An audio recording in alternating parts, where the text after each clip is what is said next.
little humor between people just makes the world so much smoother. And if you can establish that with major donors, for instance, who some people, some newcomers to development, they kind of fawn all over them. And that's not a position that major donors or the development officer is comfortable with. And once you just assume that person lives and breathes like you do and eats and puts their pants on 2 legs at a time, whatever, and you kid them a little bit, generally they react so much more strongly to that, more positively to that, than they do to fawning and, oh my, you're so wonderful. You can say some of that, but if you're more real with them and if you kid them a little bit, and you get the best out of them when you do that. I'm thinking of an example, a fairly recent example of being introduced to somebody on paper, and only knowing that he had been giving a certain amount to the institution I was working for. Fairly small, you know, $5,000, $6,000 a year for only 2 or 3 years, but became aware that there was substantial capacity behind that, and invited him to campus where we met and talked. And as I always have tried to, I tried to engage the gentleman as a potential friend, not fawning all over, not begging for money, not any of that.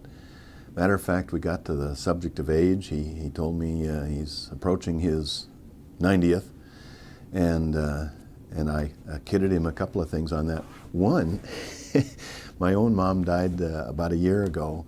She was 99 and 6 months. She had almost made it to her centennial. On her 99th birthday, I said, "Mom, what's the best thing about turning 99? And she said, "Well, there isn't much peer pressure." So I told this new friend that story, and he laughed. I also told him a story about a bumper sticker, I guess it was, that I saw once that said, "When I die, I want to go like my grandfather, peacefully in my sleep, not yelling and screaming like the passengers in his car."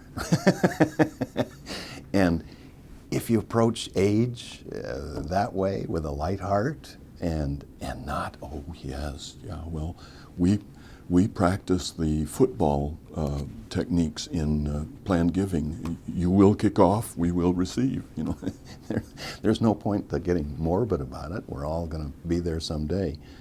He reacted well to that. All major donors that I've ever worked with appreciate that openness, that honesty, and kidding, and a light spirit. Except when you're talking about the importance of and the passion of what they're about to do with their major gifts. They're going to make an incredible difference for generations. Not tomorrow, although tomorrow will work, but for generations. And if you can say to them, "Wow, your whole life has come to the point where you're about to make a difference like nobody has for years around here." What a tribute to your work, and how great it is that some of us, you and I, don't want to just pass on our money. We want to pass on our values. When you do that, you know that you're leaving something that's far more important than greenbacks.